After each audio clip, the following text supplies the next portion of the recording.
We interrupt what you're watching to bring you this very important public service announcement. A new wave of immigrants is sweeping the nation.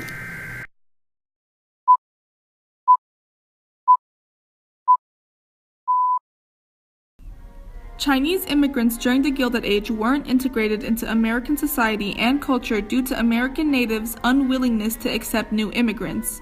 Their cultural exclusion and limited attempts at assimilation, rare opportunities for economic success, and the Chinese Exclusion Act all represented the humanization of a race that, like any other, searched for an escape to old problems and new beginnings.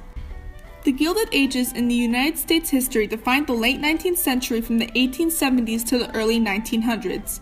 This term was coined by the famous American author Mark Twain in his 1873 novel, The Gilded Age, A Tale of Today.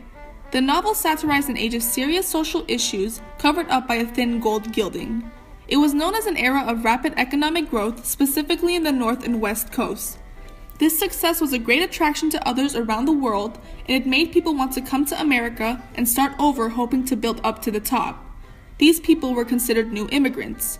This wave brought in a number of Chinese immigrants who entered the U.S. from the West Coast. It is estimated that between 1851 and 1883, about 300,000 Chinese immigrants arrived in the West, and by the 50s, it was estimated that around 40,000 Chinese immigrants entered the U.S. Many sought to seek fortunes after the discovery of gold in 1848 in the California Gold Rush. They also played a big role in the construction of the nation's railroads, specifically the first transcontinental line. Once Chinese immigrants arrived to America, they immediately experienced different types of economic restrictions. Most immigrants during the wave wanted to escape poverty and believed that the U.S. would hold economic opportunity. The Chinese had hoped to strike it rich during the gold rush in California from 1848 to 1855. After the gold rush adrenaline died down, the Chinese settled for domestic jobs such as laundry work, chefs, storekeeping, and more. However, when the beginning of the Transcontinental Railroad began in 1869, the Chinese were given jobs because the Central Pacific and Union Pacific Railroad companies wanted people they wouldn't have to pay as much or treat as well. The Chinese were viewed as submissive, peaceful, and were very willing to accept low pay because it was an economic opportunity. According to Alexander Saxton, everyone who worked on the railroads worked in dangerous conditions. Many Chinese were persecuted, endangered, and faced constant racism.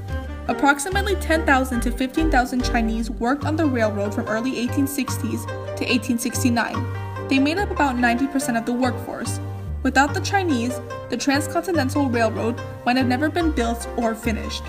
Once the Transcontinental Railroad finished, Chinese immigrants went to work in agriculture, mining, working on rivers, or went to produce products like cigarettes. Some Chinese immigrants went to other railroads, like the one being built from Sacramento to Los Angeles.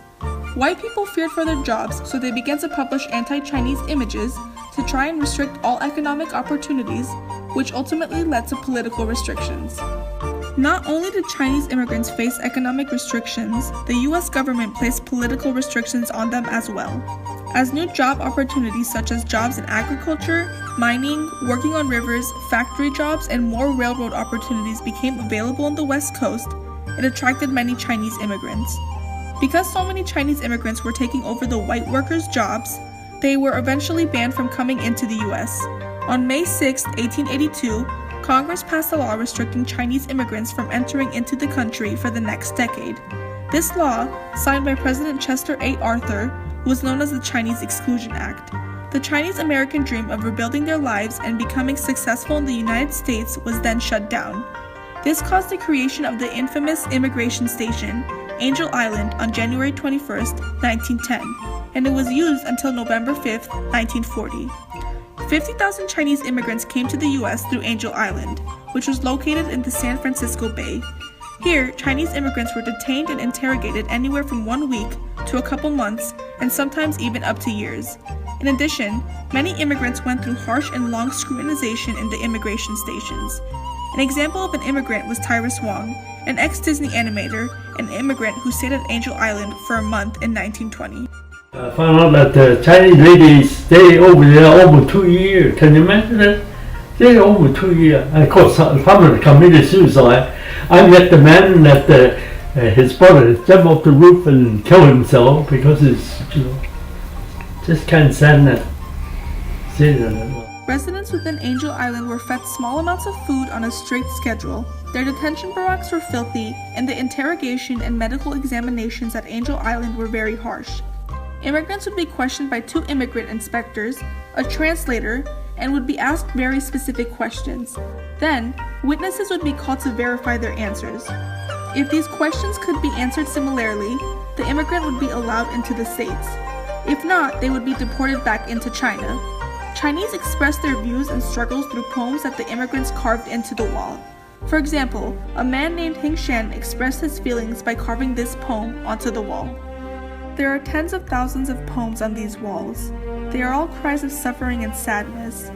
The day I am rid of this prison and become successful, I must remember that this chapter once existed. This poem tells of the darkness Hing Shan saw at the immigration station and stated that this was an essential part of their trip to America.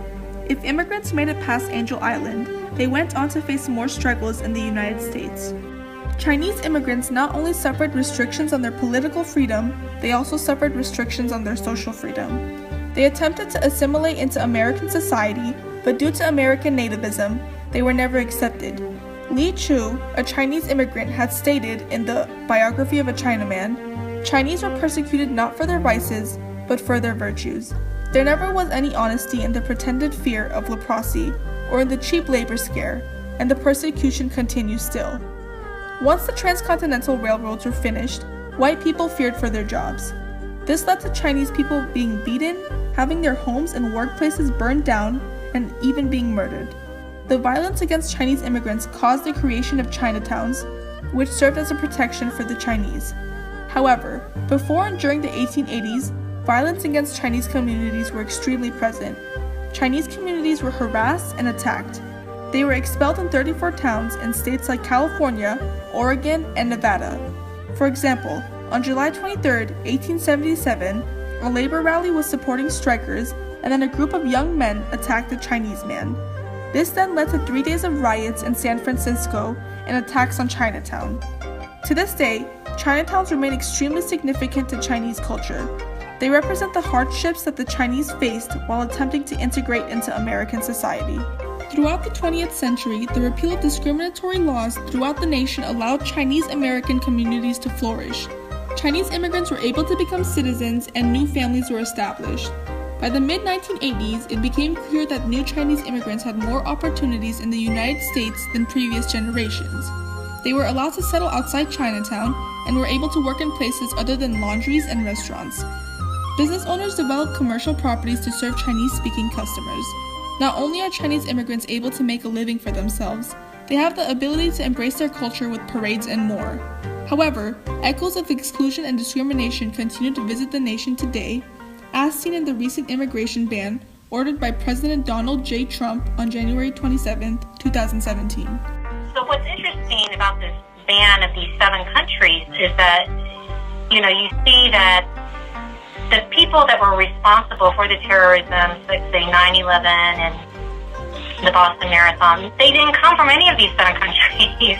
So what it sounds like to me is hysteria, not based upon evidence, and used as a way to capture the fears of the anger, the frustration, and the fears of some people, just like the hostility against the Chinese, was based upon the fact that working class whites were very frustrated because of the economic situation at the time. And Chinese were a convenient scapegoat. American society and culture refused to accept the wave of Chinese immigrants during the Gilded Age due to American natives' unwillingness to accept change and progress. They had rare opportunities to conform to the society and cultural lifestyle presented to them, limited access to economic success, and the Chinese Exclusion Act passed to deny them from opportunities to a better life. There is no better example to the dehumanization of a race than that which the Chinese faced during the Gilded Age. Despite the exclusion and restriction, Chinese Americans persevered and became a strong community, thriving economically, politically, and socially. We return you now to your regularly scheduled program.